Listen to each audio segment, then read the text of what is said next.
Hey guys, this is OddOneGaming. This is going to be another Raid Shadow Legends video. So today, normally we would have a shark pool video, but because it's a 10x, on this Friday, I'm not gonna do something like this. However, I'm going to do a little bit of something that's related to this 10x, and that's how the thumbnail says. I'm gonna be telling you, like from my point of view, I'm gonna be showing you the top 10 DPS champions used for Hydra from my point of view. So since we have lots of champions in here in the 10x that are like, AoE damage dealers for the sake of Hydra, there's even quite a few in here that, could be good for Hydra, or maybe, there's some that maybe I didn't put on my list, but you might think they are worthy of mentioning. So let me just straight up start with that, because, Hydra's a little bit of Hydra is the part of content that a lot of people hate.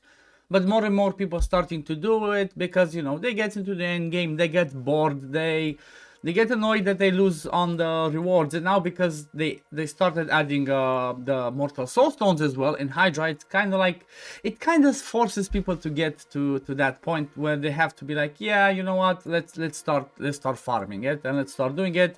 And maybe there's a lot of it they want to improve and might looking for information. This is the first of the series. I will be doing a series of like, top 10 mischief targets, provoker, support. I'm gonna do all sorts of stuff that covers for Hydra to, hopefully help as much as you, as many of you guys as I can out there. But let's straight up go into the list because, it's time passing and I don't want to blabber too much. It's not gonna be specifically maybe in the best, like in the order of like he's the best.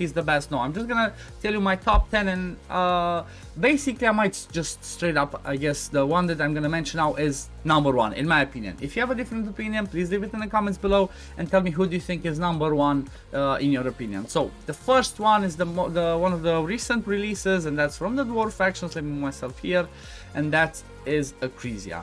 Like Acrisia is such a monster because she's the newest enemy max HP damage dealer released in the game.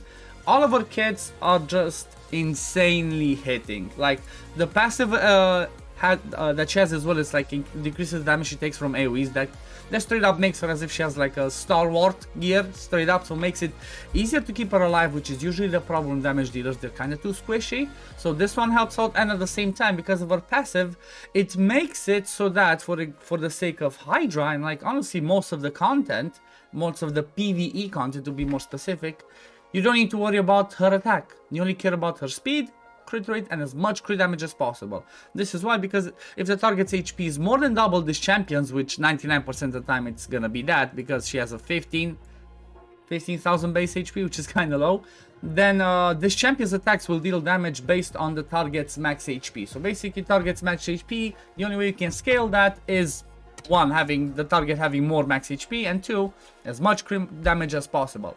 It's kind of the same principle as Husk, Septimus, Royal Guards, Cold Hearts, all the other max HP champions. So she's 100% the number one. Like this double hit, even this single hit that can bring a decreased defense, which you don't really care about, but can help, can do insane damage. The best ones, like I was I was using it on stream the other day. This A3, if it's not a mischief, which can redirect the hit, as long as you have a weaken or a decreased defense, doesn't matter who eats your champion. If Acrisia's out, choose the A3, your champion's out straight up, no questions asked. So she's hands down the best DPS in the game for the sake of Hydra. If you have a different opinion, please do, like I said, leave it in the comments below. But yeah, she's a monster. She's just a beast, and she also brings an crit rate aura in all battles in case you need it. So that's number one. The other one, since we're in this faction, let's talk about the other one that's extremely good, and that's Geomancer. With Geomancer, most of you already know, he's a monster, he's a beast whenever it comes to boss killing. Good for the Demon Lord, good for Doom Tower bosses, good for the Iron Twins, and obviously he's a monster for the sake of Hydra because his passive, this one that can basically reflect the damage, and at the same time it brings damage mitigation in build. So it like decreases the damage the allies receive if they have if there's an HP burn out there. Straight up decreases the damage. So the funny thing about this one is you can have HP burn on, let's say, the head of Mischief, but then the head of Wrath attacks you, you still mitigate 15% of that damage, and you reflect the damage onto that head. So it's insane. And the damage that you can keep rocking is, apart from just reflecting straight up a portion of the damage that you receive, You also have a 3% to keep proccing those max HP damage hits, which is this one, like a 3%, and that can ramp up to some insane numbers. Like the highest DPSs I've seen so far is Geomancer and you know the epics. But this is all about his A3 and his passive. The A3 is so amazing because it doesn't work on, it doesn't do turn meter control, but it places the HP burn weaken for 3 turn on a 3 turn cooldown. So basically you place the HP burn, doesn't matter even if the poison cloud's out there. This one goes through the poison cloud because it is a place. So the best way you could use this champion is just build him in the reflex, and you can almost single-handedly place HP burn on every single one of the heads. At the same time, he also brings a decreased attack in on all champions, which can be, you know, really helpful if you have a little bit of resist on your champions to resist the poisons, for example, from the poison cloud, or some provokes or weakens. You can now resist the true fears, but yeah, it can help a little bit. So he's another amazing one. Another one to mention is, if you go to the high elves, is the epic, the OG Royal Guard. Royal Guard used to be amazing champion whenever it came to like the up until dungeon 20s, and then he found some spot in dungeon 25s, and it's all about his A2. Attacks on enemy, damage increases according to enemy max HP. So basically this one scales more from the max HP and a little bit from attack. So he can be a monster whenever you do those AoE slams. Bring somebody with decreased defense weaken, he does this one, and he can do like a million and a half damage depending on the difficulty that you face, straight up. At the same time, he brings some other helpful stuff, like, you know, decreased speed if you need an extra decreased speed help on his A3, and a decreased defense on the A1. But if you don't care about these debuffs, just straight up build them to survive, to do enough damage, and you're good to go to, you know, to do some amazing damage with the Royal Guards. Like this is the one that I usually use on my Nightmare Key. Then if we're at the epics, let's jump over to another one that's similar, and that is Husk. Husk is another really good champion that I think he was kind of overlooked in the past when it came to his A2, which is the enemy max HP hit. But because he hits a little bit less harder than Royal Guard, because this one only scales from max HP, while, like, you know, Royal Guard's hit is also increased by his attack. But still, this one's pretty amazing. Even if you don't care, you know, you cannot stun the Hydra heads, this one can do some amazing damage. The A3 is kind of useless, so just straight up block it, or, like, you know, if you manual it, you don't care. But also he brings something really amazing, and that's the provoke on the A1. After you book it, it's on a 40% chance to land, which can be huge. You know, if you don't have a better if you don't have a good enough provoker, he can be a really good backup provoker as well, and plus do the A2 and do some serious damage. Okay, let's go over to some different stuff, because now when it comes to the enemy max HP, like Septimus, Armiger, Cold Hearts, the single target enemy max HPs are not as good for the sake of Hydra. So the other really good way of doing damage is the HP burns. Like the first one that I mentioned, enemy max HPs are more efficient when we're talking about Brutal and Nightmare Hydra. For normal and hard, though, the HP burns in general are a little bit better. So let's start with the Shadowkin one, which is Ninja. Like, you know, lots of people maybe missed Ninja, they didn't get him, and, you know, he's one of the best. Like his HP burn explosion is all that we care about. So if you build him not to have crit rate, not to have crit damage, maybe not to care if you feel like you cannot keep him alive, build him in the regen set. That's how I have him built. Like, for example, I use him in my Doom Tower hard boss fights, and at the same time he's the one that solos the boss on Dragon. Build him in the regen to survive, to have accuracy to land his debuffs, and he's gonna be a monster. So basically what he does, he explodes the HP burn, so he hits 3 times. If he hits the same target, he basically activates the HP burn 3 times, but at the same time he also puts back the HP burn. So compared to the new champion that was released with the referral program, you know, Chronom, he's better because Chronom just straight up eats the HP burn, while Ninja places them back. You know, at the same time he can come back to that one with his A3, which is like, you know, you're not gonna freeze the Hydra heads, but you're gonna ignore some defense with this one, which is like, you know, if you don't put into the damage, this is not gonna matter, but it decreases the cooldown of the A2, and you come back to it faster, and at the same time brings decreased defense on the A1, plus he has a massive passive. Like, you know, most of you people, if you're tackling Hydra, at least on hard, if not brutal, you're gonna know who Ninja, and you're gonna know that he's a boss slayer. That's when he was released. That was kind of like the title for him. He's the boss slayer. Okay, next one that I want to give a shout out to is, again, on that HP burn field, is from the demon spawn, Acrisia Flame Tank. Like, we all know her for her utility in Spider because of her A2, where she basically instantly activates all the HP burns. What does that mean? Is like, for example, in Spider, if you have the 10 Spider rings and the Spider have HP burn on them, as soon as she does this, the Spider's half health. That's the truth with this one. So this is as useful on Hydra as it is on the Spider, because she also brings, you know, the HP burn herself, and if she lands all the HP burn, she gets an extra turn. The only downside with her is the same thing as with Ninja, is if there's the poison cloud out there, you cannot land the HP burns unless there's already an HP burn, or unless there's block buffs and there's obviously no poison cloud. So that's the only downside. However, if you pair with the block buff champion, bring her, she's gonna do the HP burns herself, then she's gonna explode them on the A2, and guess what? At the same time, she also places weaken, also has a 100% chance after book to place decreased defense if there are at least 2 enemies under HP burn. So, you know, most of the time that's gonna happen. So apart from bringing the HP burn explosion, she also brings the AoE decreased defense and weaken. So she's a pretty amazing champion to bring in there. But like I said, the only thing that you need to make sure is that the poison cloud is not up. If that one's up, she's not going to be able to, you know, to do all of her HP burns herself, unless you bring somebody like a Mordecai alongside with her that can help with those HP burn. And since I talked about Mordecai, let's have a look at him, because he's next one on my list. Mordecai is really amazing, honestly, because of his A3 and A2. A3 straight up puts HP burn on all enemies for 2 turns on a 4-turn cooldown, 100% in his book, and at the same time brings you some increased attack.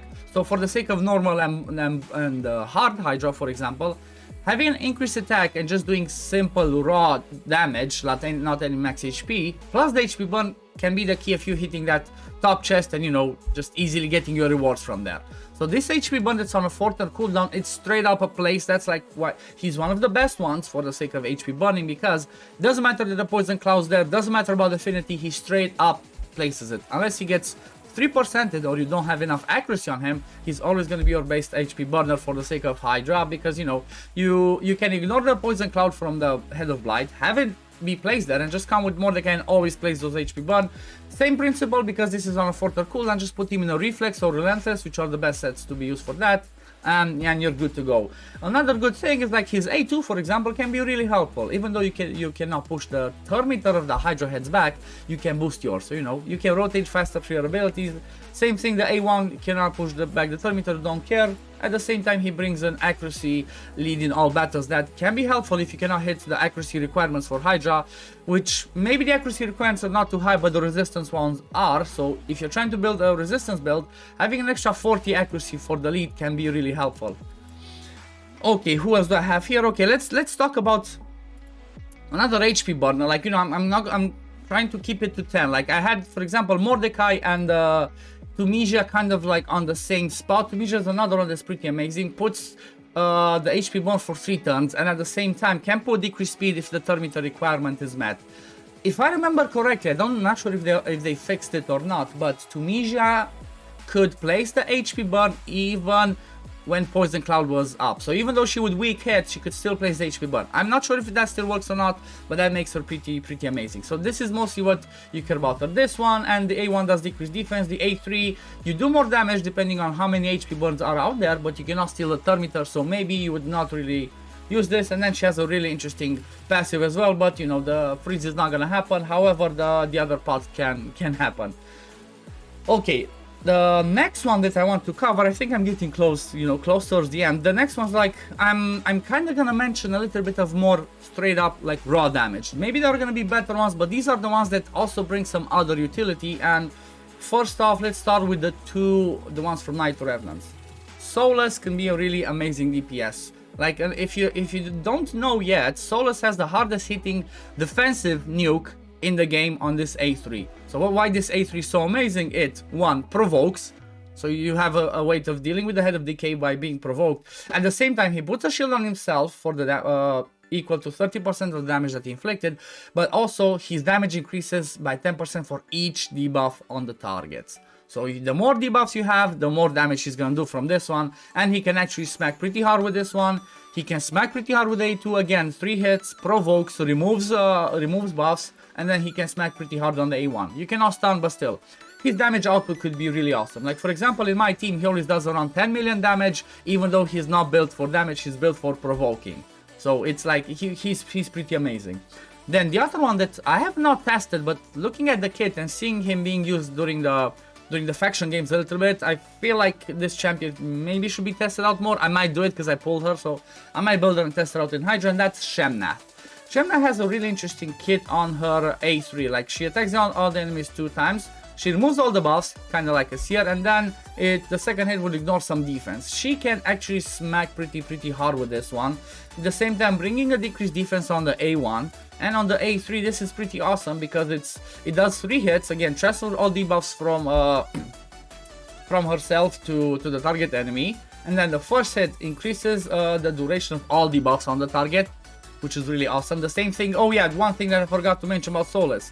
Guess what? On his A3, he also extends all the enemy debuffs for 1 turn. So if you have everybody that has decreased defense on for 2 turns, he does his A3, they're going for 3 turns. That's really awesome to use, for example, if you don't have block buffs up all the whole time and you don't have a mischief target, pair somebody like an Ugo together with him and you have the block buffs on for almost all of the time. That's really amazing. So the same thing with Shema, with this hit, can extend all the debuffs on a target, then increases the duration of all the buffs if the target has any buffs, and then increases the duration of all the buffs on herself. So you know, it's a pretty interesting kit, and I'm mentioning her even though I didn't test her because I know that the damage numbers on this A3, which is on a 3-turn cooldown, can be really high. And then now towards the end, let's mention the Queen of Queens, the Queen of all damage. That's the beast in Arena, and they can do some insane numbers in here on Hydra, and that is Tranda. I showed a video recently where I did hard Hydra in like 3-4 minutes with Tranda, because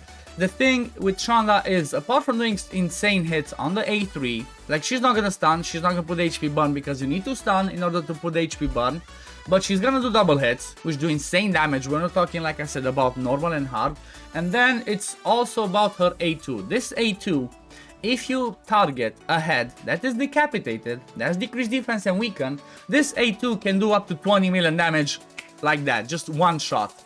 So she's a beast. I'm always using her when I'm trying to, you know, do some fun quick fights. I'm always using Tranda in my arena build, just straight up taking her in the Hydra, killing one of the heads, placing decreased defense and weaken somebody, do day 2 with her, and that's it, job done. I'm moving on with my day because she's a monster. She's a monster. She also has an interesting passive, but this one does not affect us only when it's, let me see, I didn't even know about the passive, honestly.